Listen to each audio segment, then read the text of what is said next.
I returned to Seattle from Vancouver at 2 o'clock in the morning after spending 2 grueling, sleepless weeks at my mother's bedside in the intensive care unit of the hospital, watching her take her final, shallow breath in this world. My mother, Eleanor, had lived a long, beautiful life of 88 years, but watching her slowly and painfully slip away had been a slow, agonizing process that completely drained every single ounce of my physical and mental energy. I had sat in that sterile hospital room day and night, listening to the hum of the oxygen machine, holding her frail hand and talking to her about the old days on the farm. Catherine, my wife, had been unable to join me because she had a minor medical procedure scheduled in Seattle, and we had agreed it was best for her to stay home and rest. I had called her every day, but after the first 48 hours, my calls went straight to voicemail. I had assumed she was simply resting, or that the cell reception in the valley was acting up, never imagining the true horror that was unfolding in our own home. After Eleanor passed away, I gathered her personal belongings, finalized the funeral home arrangements, and caught the late-night flight back to Seattle. The flight back had been severely delayed by heavy rain and headwinds, and the subsequent taxi ride through the dark, wet streets of the Seattle suburbs had felt like an absolute, endless eternity. The streets were empty, the rain beating against the cab windows, reflecting the neon streetlights and slick, black ribbons on the asphalt. But when the taxi finally pulled away, and I stood alone in the driveway under the dim streetlights, a cold chill ran down my spine. I stood there, the rain soaking into my hair, feeling a cold knot of dread form in my stomach. The house was completely dark, the windows black, empty voids. There was no welcoming porch light, no warmth, just a dark silhouette against the wet Seattle sky. I walked up the stone steps to the porch, pulled out my key ring, and slid the key into the deadbolt of the front door. It didn't turn. I tried again, pushing the key in, but the mechanism was completely different.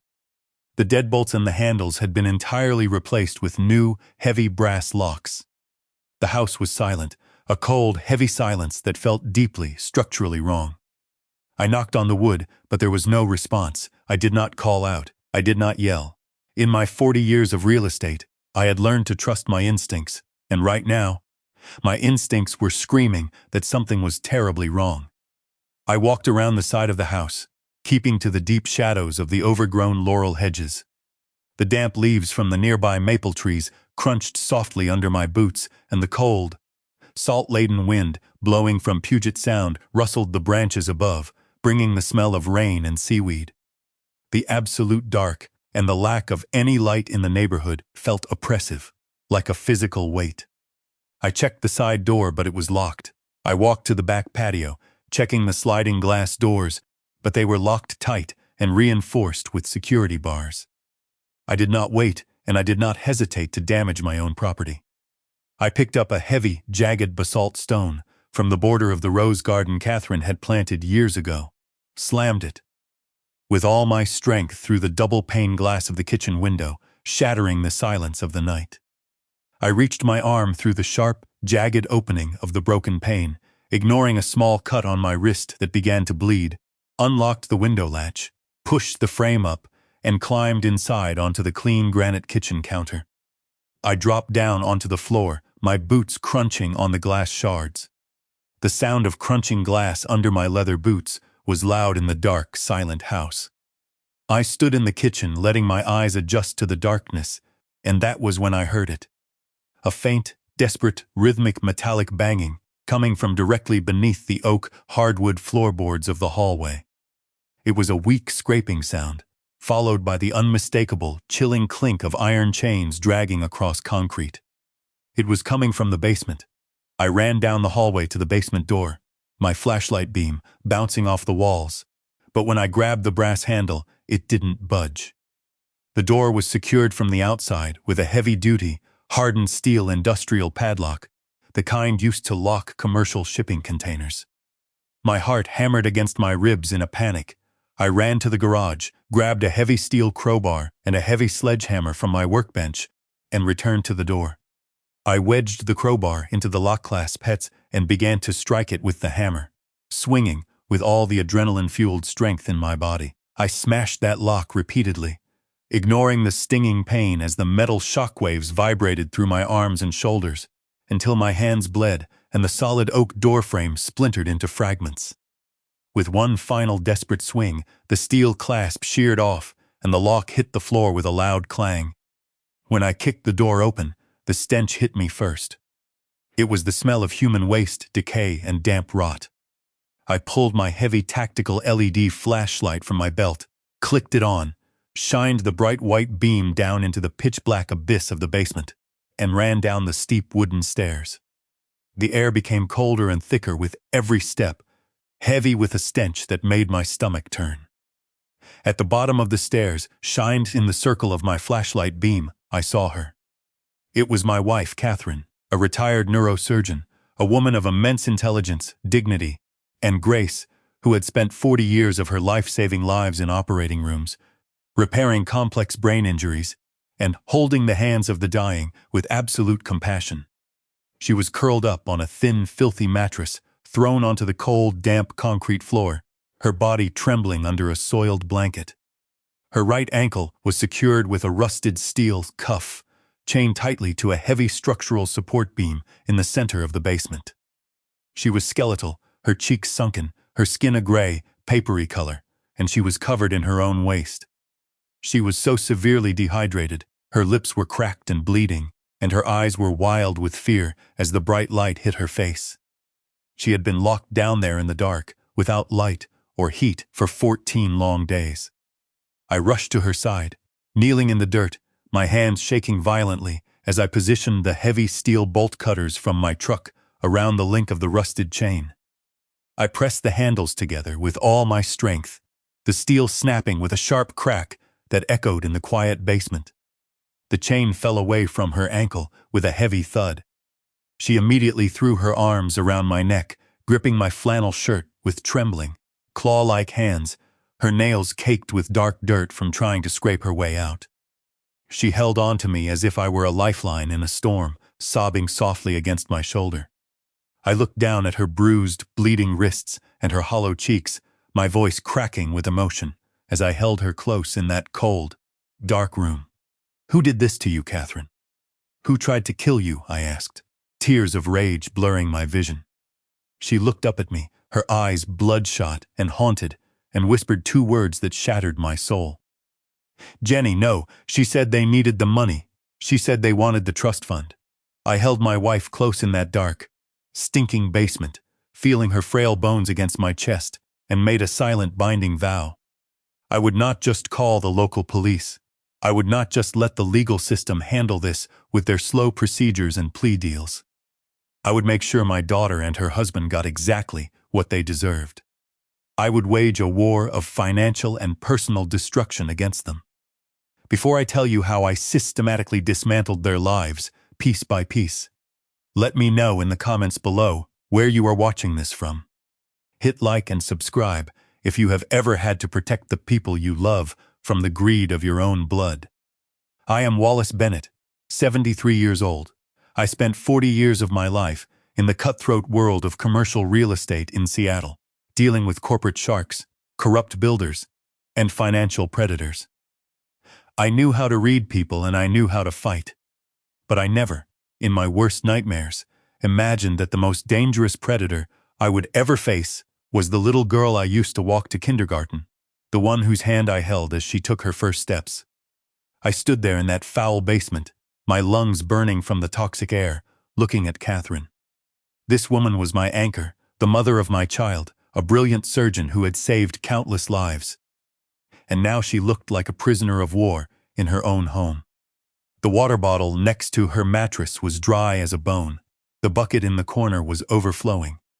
There were deep fingernail scratches on the wooden stairs where she had tried to claw her way up before they chained her. I lifted her into my arms. She weighed almost nothing, her body so light it terrified me. I carried her up the dark stairs, my knees shaking not from my age, but from a rage so hot it felt like molten lava in my veins. I wanted to scream, to drive straight to Jennifer's house, and burn their lives to the ground. But Catherine gripped my arm with surprising strength. her nails digging into my skin. Her voice was a dry, painful rasp like sandpaper on stone. "Wallace, no," she wheezed. "Do not call 911, not yet." I looked at her, confused and desperate. "Why, Catherine? You are barely breathing. You need a hospital. You need doctors, and they need to go to jail." "No," she whispered, her eyes wide with fear. "They have Noah. If you call the police now, Jenny and Travis will run. They will take him, or they will hurt him. You have to get Noah first. No, our 8-year-old grandson. The only innocent thing left in this rotten family." I froze. Catherine was right.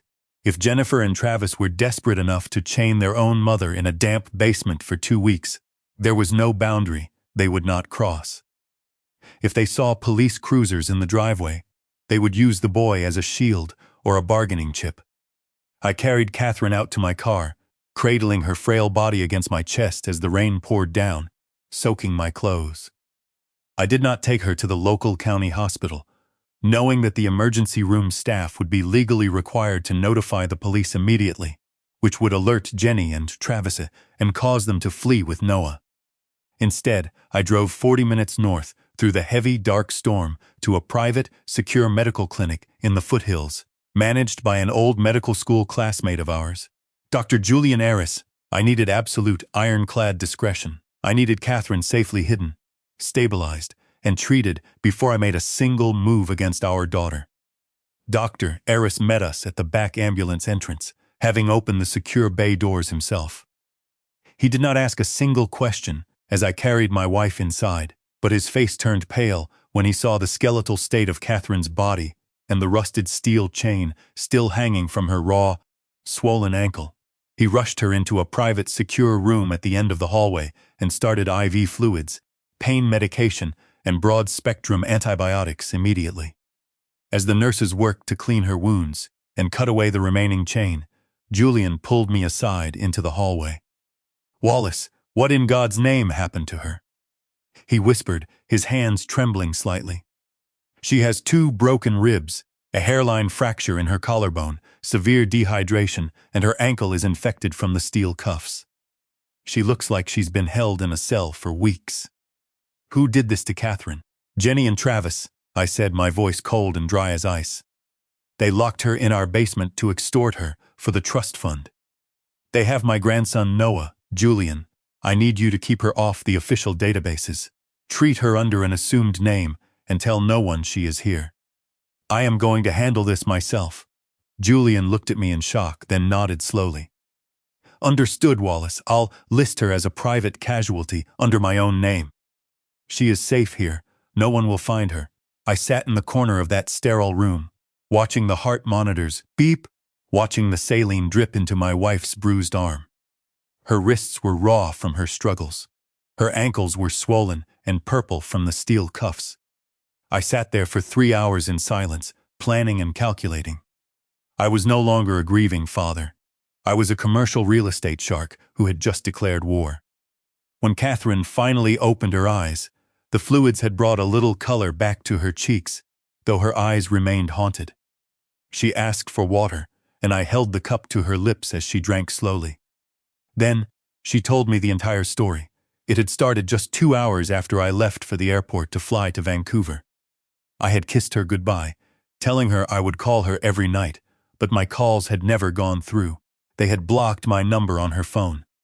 Jenny had come over to the house, bringing her husband Travis. They told Catherine they needed to talk about the Bennett Trust, the $15 million trust fund I had established years ago. It was money they knew existed, but could not touch under the current bylaws. Catherine had refused to cooperate. She looked at them with the calm, analytical gaze of a doctor who had spent decades dealing with difficult situations. She told them in no uncertain terms that the trust was locked, that the principal could not be accessed, and that she would never sign any document without my presence and agreement. She told them their debts were the result of their own greed, and they needed to face the consequences. That was when Travis lost his temper, my son-in-law, a man who had never held down a real job, a man who had dropped out of 3 colleges and spent his life looking for financial shortcuts, grabbed my wife.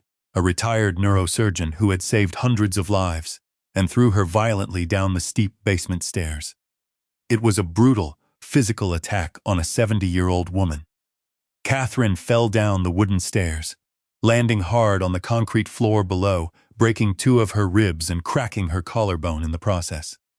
The pain was blinding, and she lay there gasping for air, unable to move. Before she could even try to crawl toward the stairs, Jenny was already descending into the dark with the heavy industrial chain and the padlock she had purchased earlier that afternoon. Jenny didn't offer a hand. She didn't show a single second of remorse. She simply wrapped the heavy steel chain around Catherine's ankle and locked it to the support beam. Jenny had laughed at her.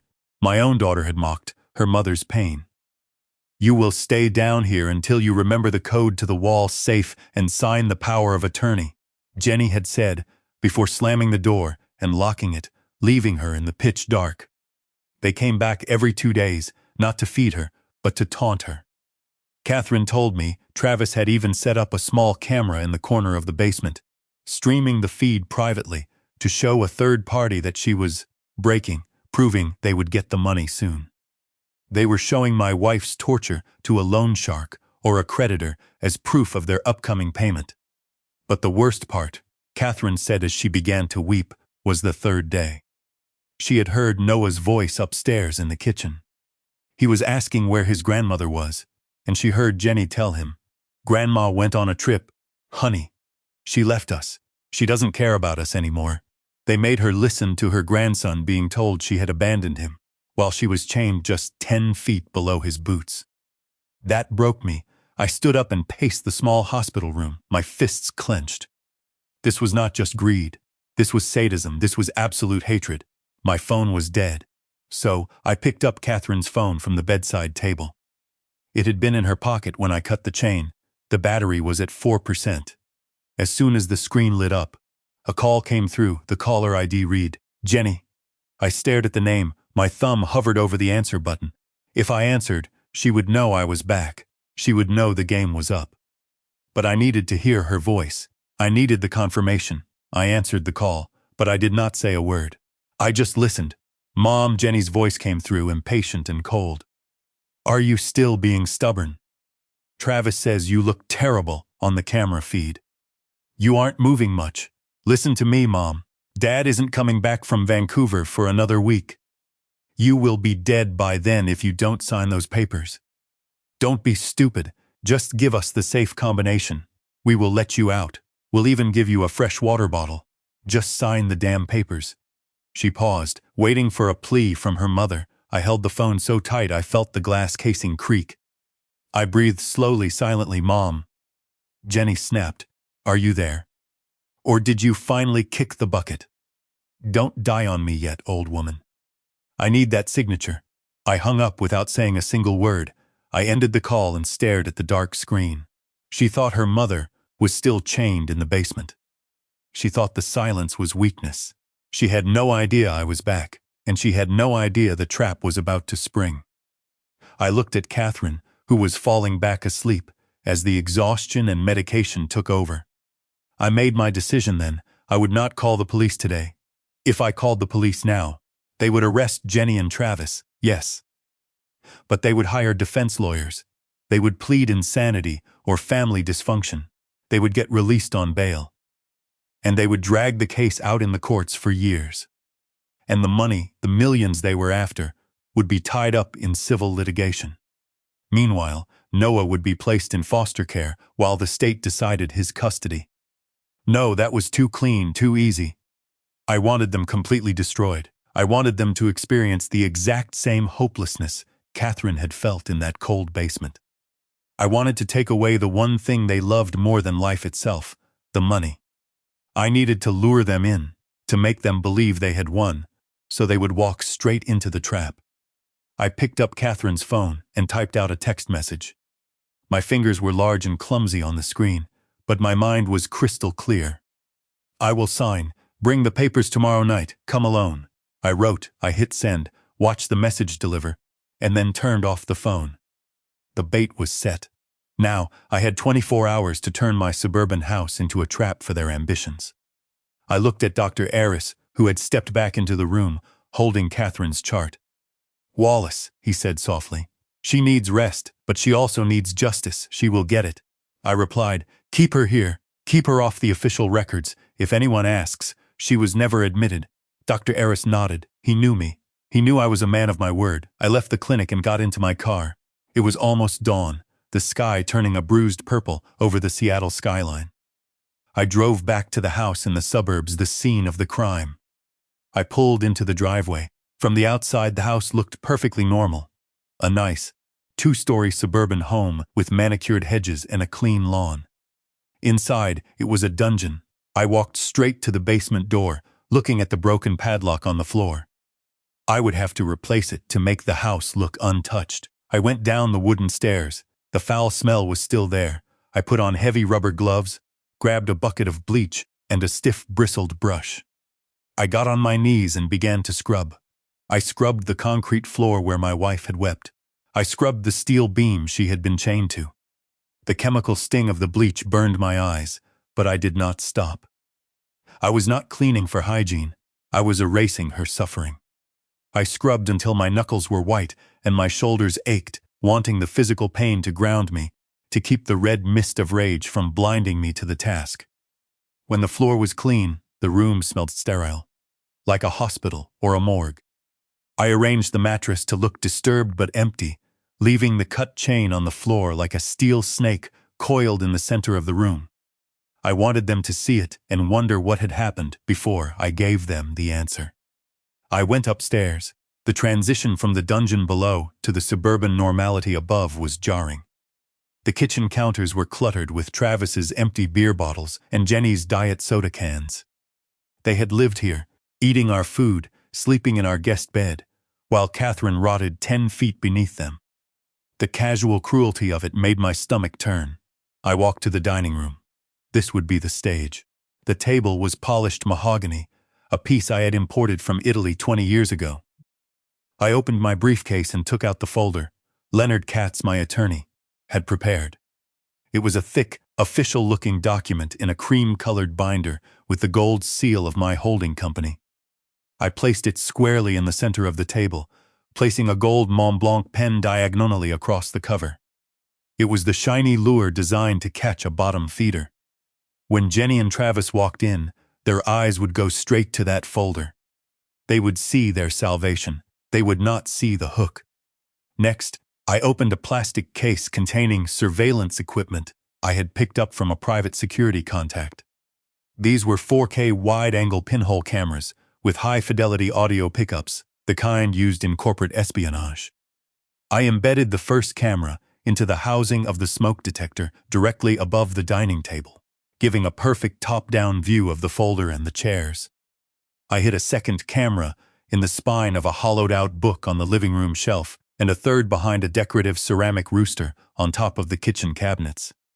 Finally, I placed the last camera in the darkest corner of the basement, hidden behind a stack of old paint cans.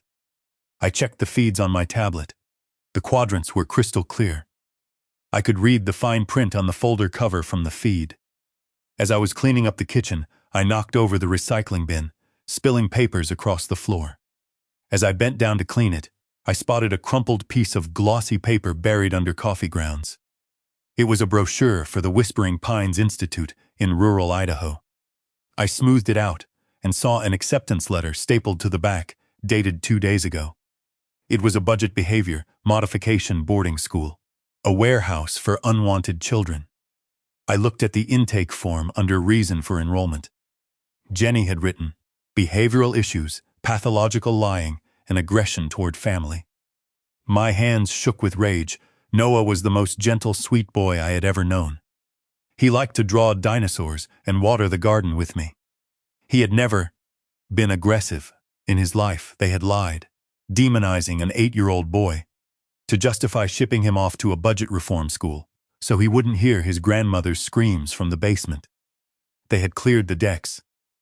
I immediately took a picture of the document and texted it to Leonard Katz.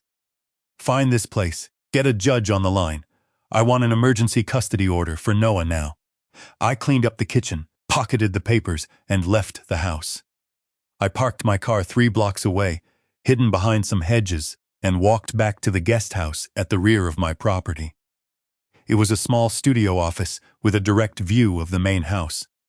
I set up my command center there, laptop open, tablet, displaying the camera quadrants. At 8 a.m., sharp, I called Leonard Katz. He answered on the second ring. "Wallace, I thought you were in Vancouver," Leonard said. "I am back," I replied, "and I need a full financial deep dive on Jenny and Travis. I want to know every debt, every loan, and every creditor." "I need it by noon," Dunn Leonard said, not asking questions. At noon, my secure laptop buzzed on the desk of the guest house. I opened the encrypted file Leonard had sent over, and the financial details made the bile rise in my throat. My daughter's so-called business empire, Elite Occasions, which she had pitched to me as a high-end event planning service for Seattle's tech elite, was a complete sham.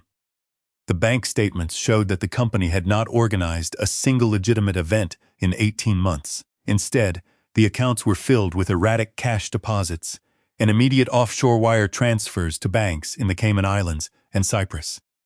Leonard's analysis was clear.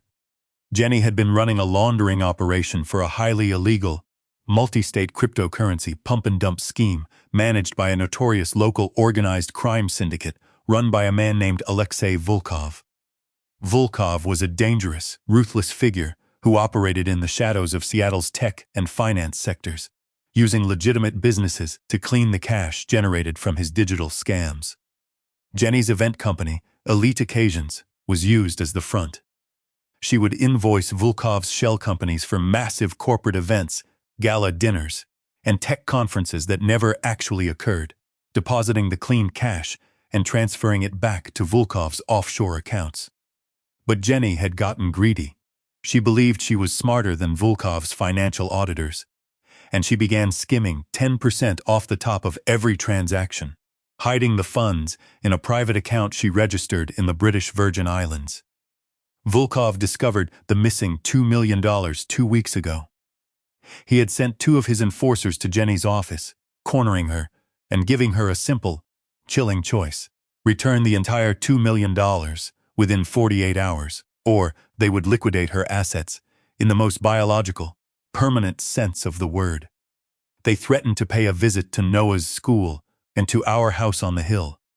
To show they were serious, Volkov had sent 2 of his primary enforcers, Victor and Dmitry, to corner Jenny in the dark parking lot of her office building last Tuesday.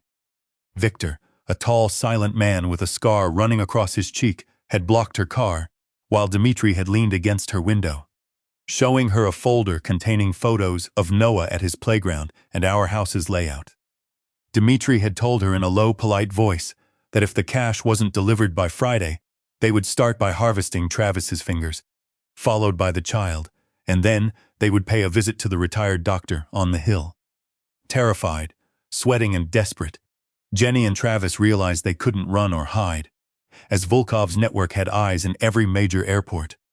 Their only option to avoid a brutal death was to access the Bennett Trust immediately, and they were willing to torture Catherine to get it. Travis was in just as deep.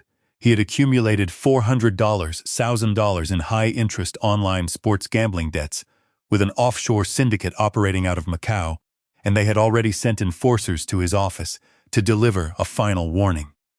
To try and buy time, Travis had forged my signature on a co-signed loan agreement with a predatory hard money lender in Tacoma, securing a $500,000 line of credit against my lake house property. They had burned through that money in 10 days, and now they were completely cornered. They were drowning in debt, and they realized the only asset big enough to save them from Volkov's men was the $15 million Bennett Trust. That was why they had chained Catherine in the basement. They didn't hate us. They were just indifferent. We were not parents. We were A-teamers with a pulse. I sat in the dark of the guest house studio, the 4 high-definition monitors, illuminating the room in a cold, flickering blue light. Beside me sat Catherine in her wheelchair, wrapped in a thick wool blanket. Her face was pale, her breathing shallow, but her eyes were fixed on the screens with a fierce, clinical intensity. She was a surgeon who had looked into the deepest recesses of human suffering But watching her own child on those screens was a different kind of trauma. I reached over and squeezed her hand. It was cold as ice, but her grip was firm. "You don't have to watch this, Catherine," I whispered. "I have to, Wallace," she said, her voice steady but hollow. "I need to see the end of it." At exactly midnight, headlights swept across the gravel driveway on screen 2. A black SUV rolled to a quiet stop, its headlights cutting out immediately. On the screen, I watched Jennifer and Travis step out of the vehicle. They didn't look like monsters. They looked like a regular, upper-middle-class couple returning home from a late-night dinner. Everyone. Jennifer was clutching her designer leather purse tightly against her side, while Travis adjusted his jacket and looked nervously down the empty suburban street, checking for any signs of trouble. They walked up the stone steps to the front door, and Jenny pulled out her keys, unlocking the new deadbolt she had installed. I switched the audio feed to the guest house's main speakers, and the loud sound of the front door closing echoed through our quiet studio. They walked inside, not taking off their wet shoes, tracking dirt and pine needles across the polished hardwood floors of the foyer. They walked straight into the kitchen, their movements hurried and anxious. Travis immediately opened the wine fridge, grabbed a bottle of my vintage Pinot Noir, tore off the foil, and drank deeply straight from the bottle, wiping his mouth with the back of his sleeve. Jennifer walked into the dining room and froze. She saw the cream-colored folder under the single light. She approached it slowly, opened it, and saw the signature page. "She signed it," Jenny shouted, her voice echoing through the speakers. "Travis, look, Catherine Bennett. The signature is shaky, but it is hers. It is even notarized. We have the power of attorney. We have the trust." Travis ran into the room, grabbing the papers and kissing them. "We are saved, Jen. The guys from Vegas. We can pay them off tomorrow." "We can buy a boat. Don't be stupid," Jenny snapped, snatching the papers back. "We pay the debts first, but first we have to deal with the loose ends." "Loose ends?" Travis asked. "You mean your dad?" Jenny walked into the kitchen, hopping onto the counter and swinging her legs. "He comes back from Vancouver on Sunday. He is going to be tired, grieving, and old, and grief does terrible things to an old heart. I stopped by the pharmacy today, Travis. I picked up some digoxin. It regulates heart rhythm, but if you give a little too much to an old man, it causes cardiac arrest, and it metabolizes so quickly it looks just like a natural heart attack in his sleep.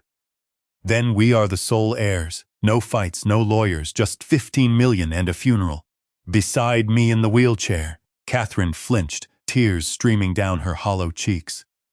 She was weeping for the little girl she had raised, the one who was now planning her father's murder over a glass of wine. "I am in," Travis said, his voice low. "If we have to take him out to keep the money, then we take him out. But what about your mom? She knows we locked her up. If she goes to the police, we are finished. We don't kill her." Jenny smiled, her face a mask of pure evil on the screen. "We commit her." I spoke to the director at Shady Pines, the state mental facility.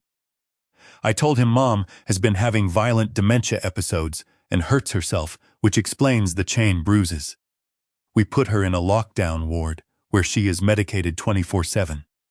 If she tries to tell anyone what we did, they will just increase her dosage. She'll be a vegetable in 6 months, and the state pays for her diapers. They clinked their glasses, celebrating their victory. I pressed the save button on the recording software. I had their confession to conspiracy to commit murder, elder abuse, and fraud in 4K resolution. I picked up Catherine's phone and sent one last text message to Jenny. "I am at First National Bank downtown. Meet me in the private conference room at 9 sharp. I will sign the final trust release documents. Just let me see Noah." I watched Jenny read the message on the kitchen monitor. She stopped pacing, a look of immense relief washing over her face as she showed the text to Travis. "She's at the bank," Travis said, reading the screen. "Why the bank? She wants a notary," Jenny laughed, her confidence returning. "She wants to make it official so she can see the kid. We'll just tell her Noah is on his way. Once she signs the release, it won't matter. We transfer the funds, pay the Russians, and disappear. We leave her at the bank." They hugged, believing their payday had arrived. I watched them leave the house and waited until their taillights vanished down the street before leaning back in my chair. Tomorrow was indeed payday, but they were the ones who would pay. The next morning was bright and cold. I put on my best tailored suit, adjusted my tie, and looked in the mirror. The man looking back was old, but his eyes were as sharp as the days he spent restructuring failing corporations. I drove to the downtown branch of First National Bank, parking my car in the reserved executive lot behind the building. I walked in through the private security entrance, where the branch manager, Mr. Henderson, was waiting for me with a tense, worried expression on his face.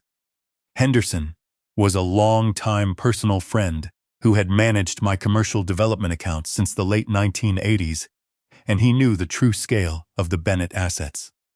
Leonard Katz had already briefed him on the criminal and financial details of the situation, and the bank security team had been fully coordinated. "We are ready, Wallace," Henderson said, shaking my hand firmly. "The conference room is secured, and we have set up the digital recording feed, as Leonard requested. I've also instructed our tellers to alert us the second they step into the lobby. I am so sorry about Catherine. I hope she is recovering well." "She is in safe hands, Mr. Henderson," I said. "Thank you for your assistance today. Let's make sure this goes cleanly." I was escorted to the spacious, wood-paneled boardroom in the executive suite, sitting at the head of the long mahogany table. As I waited, I looked out the large glass windows at the bustling morning traffic on the streets of Seattle below. I recalled how I had built my real estate career in this very city, spending 40 years negotiating hostile land acquisitions, fighting off corrupt developers, and closing deals that defined the skyline. I had faced down the toughest corporate sharks in the country, always winning, because I was more thorough, more patient, and more ruthless when the situation required it. I had never, in all those decades of conflict, imagined that my final and most important negotiation would be held in a bank boardroom against my own daughter, fighting to save my wife and my grandson from the family we had raised. I placed a single, heavy folder in front of me on the polished wood. It wasn't the trust release document. It was a copy of the state criminal penal code, opened to the sections on elder abuse, document forgery, money laundering, and attempted murder. It was the final ledger of their crimes. At exactly 8:55 a.m., Jenny and Travis walked through the main doors of the bank. I watched their arrival on the security monitors. They looked nervous but tried to maintain their usual air of superiority. They walked up to the head teller. "We are here to meet Mrs. Catherine Bennett," Jenny said, her voice loud and demanding. "She is expecting us." The teller offered a polite mechanical smile.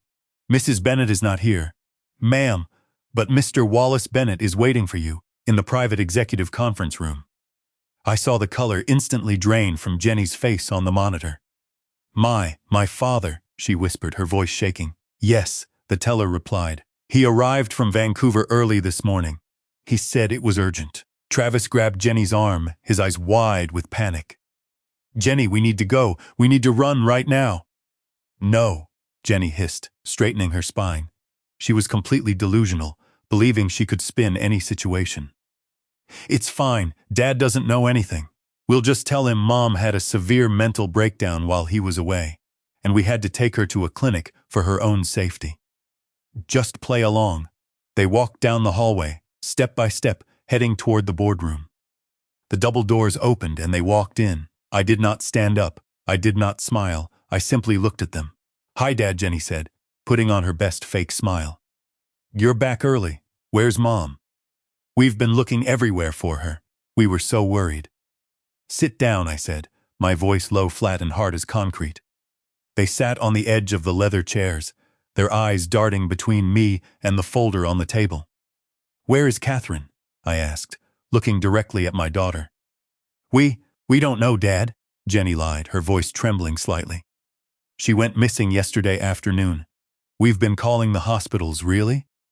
I said, leaning forward, "because I found her in our basement yesterday morning, chained to a steel support beam in her own waist, dehydrated and starving." The silence in the room was absolute. The only sound was the hum of the air conditioning. I saw sweat break out on Travis's forehead. "Dad, I swear, it is not what it looks like." Jenny stammered, her face flushed as she tried to put on a show of maternal concern. Mom has been having severe dementia episodes while you were away. She became violent, throwing things, and trying to hurt herself. We didn't know what to do, Dad. We had to restrain her in the basement temporarily, for her own safety, while we looked for a specialized clinic. We were trying to protect her, and we didn't want to worry you in Vancouver while you were burying grandmother. She is sick, Dad. She is dangerous and hallucinating. She was drinking contaminated water out of a filthy plastic bucket, Jennifer, I said, my voice dropping to a dangerous whisper that cut through her lies. Was that for her safety? Did you keep her in the freezing dark for 14 days without medical care to protect her, or to force her to sign over the $15 million trust so you could pay off your debts? Travis's eyes went wide and he started to babble, his hands shaking violently. Mr. Bennett, listen to me, please. I didn't want to do it. It was Jenny's idea. She said we had no choice. I held up my hand, a single gesture that silenced him instantly. Stop, I said, looking at both of them. I know every detail of the ledger. I know about the $2 million debt you owe to Alexei Volkov for skimming his laundering funds. I know about the $400,000 sports gambling debts in Macau. I know about the forged signature you put on the $500 hard money loan, securing it against my lake house. And I know about the bottle of digoxin you purchased yesterday, planning to poison my tea and cause a cardiac arrest when I returned from Vancouver on Sunday. I have every word of your conversation recorded in 4K resolution and high-fidelity audio from the cameras I installed in the house. I watched you toast to my death last night over a bottle of my own wine. They froze, their faces turning the color of ash. There is no way out, I said. The FBI is already investigating your event planning shell company for money laundering, and the police are waiting outside. Jenny threw herself across the polished walnut table, dropping the fake smile and the maternal act completely. Her face was contorted with a mixture of terror and desperation, her voice screaming as she clawed at the air. Dad, please, you have to help us. They will kill us, Alexei's men. They don't threaten, they just make people disappear. They will find us, and they will kill us if we don't have that money by tomorrow afternoon. You have millions in the bank. You have assets. You have the trust fund. What is $2 million to you? It's nothing. You can write a check right now and save your only daughter's life. Please, just this once. I am your own flesh and blood. I looked at her, my face completely expressionless, my heart cold as stone. You stopped being my daughter the moment you locked my wife in that dungeon, I said, my voice steady, flat, and hard.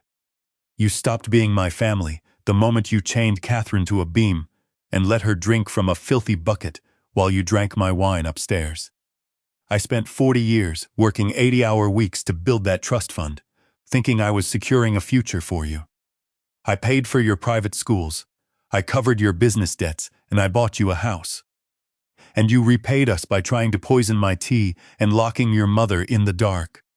You did not see us as parents. You saw us as obstacles to be removed so you could access the ledger. The transaction is closed. Jennifer, I am not your father anymore. I am the creditor who is calling in your debts. I tapped the intercom. Leonard, bring them in. The door opened, and Leonard Katz walked in, holding a stack of legal documents. He placed them in front of Jenny and Travis. Since you forged Mr. Bennett's signature on the hard money loan, Leonard explained, his voice professional and cold, we have legally redirected the entire $500,000 liability back to you personally. The bank is foreclosing on your personal residence today. You are officially homeless, bankrupt, and all your accounts are frozen. And Leonard added, a judge granted our emergency custody petition for Noah 2 hours ago. Child Protective Services has already removed him from the Whispering Pines boarding school in Idaho. He is on his way back to Seattle, and he will be living with his grandparents. You can't take my son, Jenny shrieked. You abandoned him, I said. You threw him in a warehouse so you could focus on your crimes. Then, the double doors swung open, and 2 police officers along with 2 FBI agents walked in. "Jennifer Bennett, Travis Ross, you are under arrest for elder abuse, attempted murder, bank fraud, and money laundering," the lead agent said, pulling out the handcuffs. They began to weep, screaming and begging for mercy, but the federal agents stood in silence, preparing the paperwork.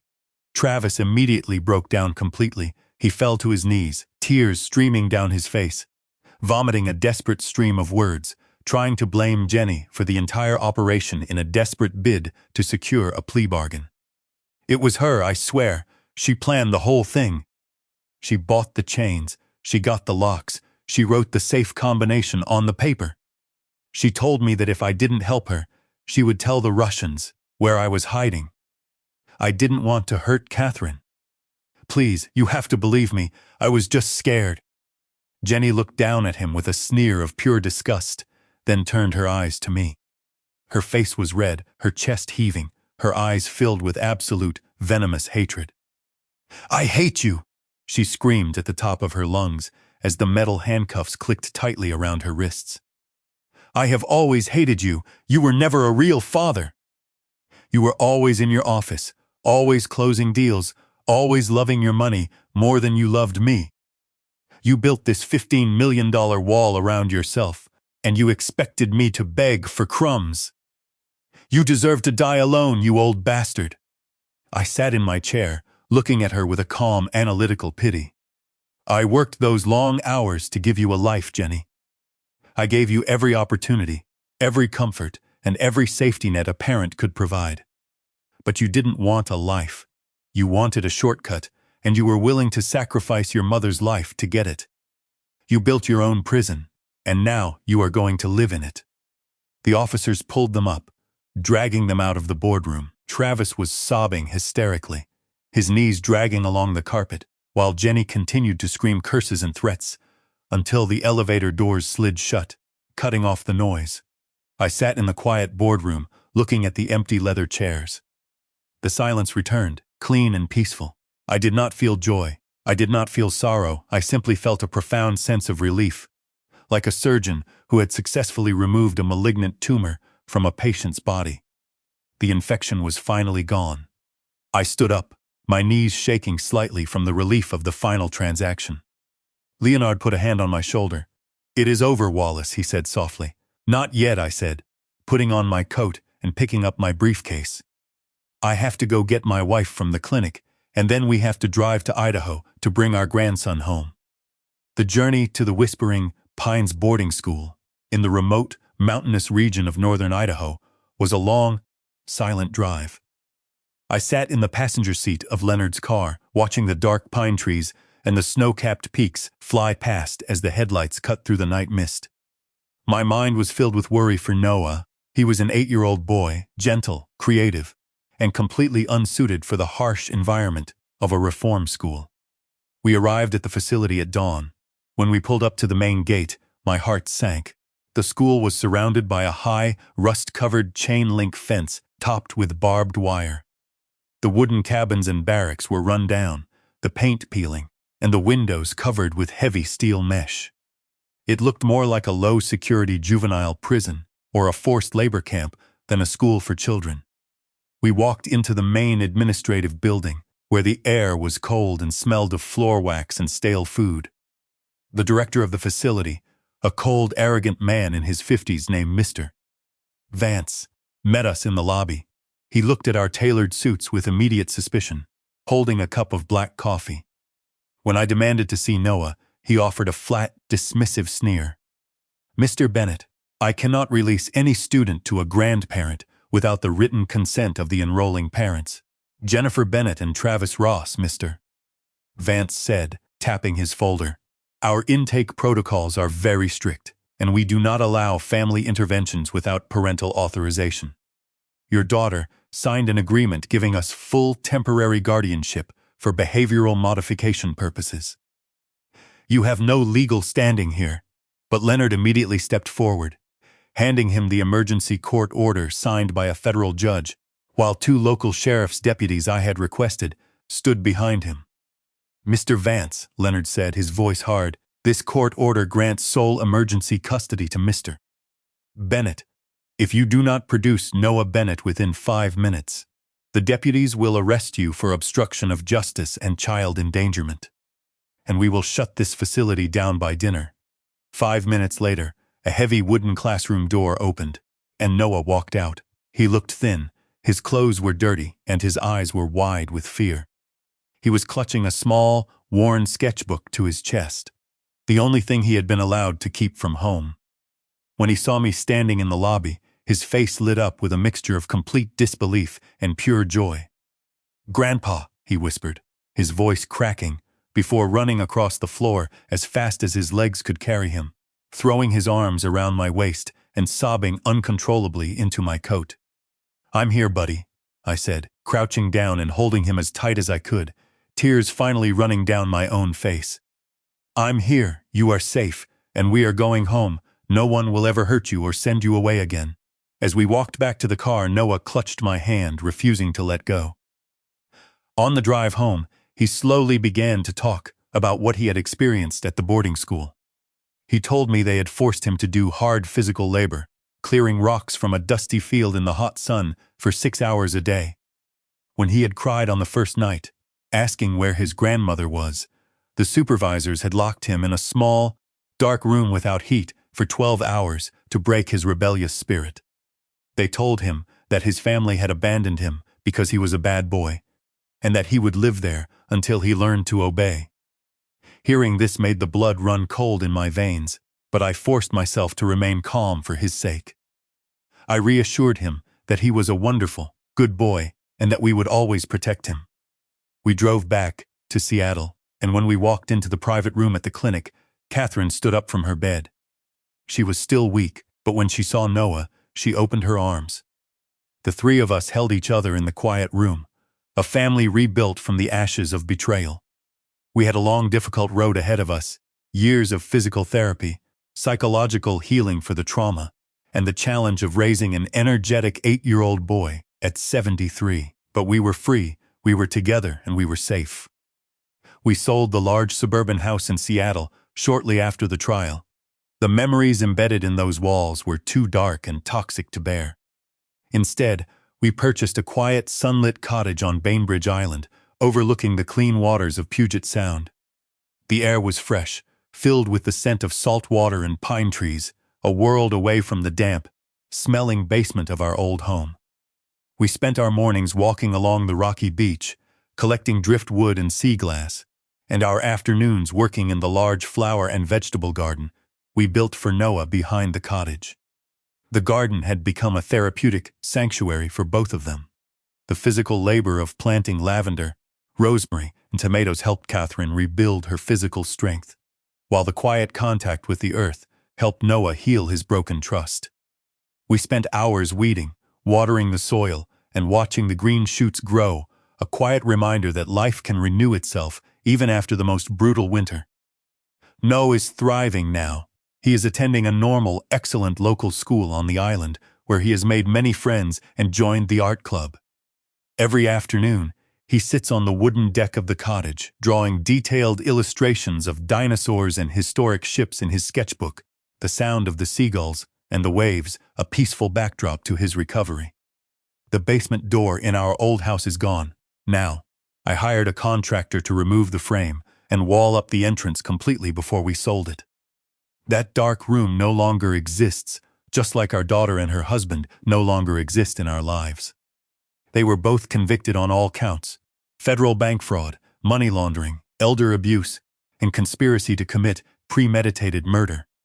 During the trial, their defense lawyers tried to argue that they were under severe psychological distress due to their massive financial debts and threats from Alexei Volkov's syndicate. They claimed that they never intended to kill me, and that the digoxin was just a theoretical option they discussed in a moment of panic. But the federal prosecutor played the surveillance video from our kitchen in the middle of the courtroom. The jury watched, in crystal clear 4K resolution, as my daughter hopped onto the counter, swung her legs, and described the lethal effects of digoxin while drinking my wine. The prosecutor pointed a finger at Jenny and said, This is not distress. This is the cold, calculated execution of a family slaughter for financial gain. They didn't see parents. They saw barriers to $15 million. The jury deliberated for less than 2 hours before returning a verdict of guilty on all charges. Jenny was sentenced to 20 years in a federal prison, and Travis was sentenced to 15 years, with no possibility of parole. Their personal assets and their home were fully liquidated to cover their debts, and they will spend the next decades of their lives behind bars, bankrupt, disinherited, and completely forgotten by the family they tried to destroy. My name is Wallace Bennett, and that is how I saved my family by cutting off the rot. Sometimes, the monster isn't hiding under the bed. Sometimes, it's sitting right across from you at the dinner table, smiling and asking you to pass the salt.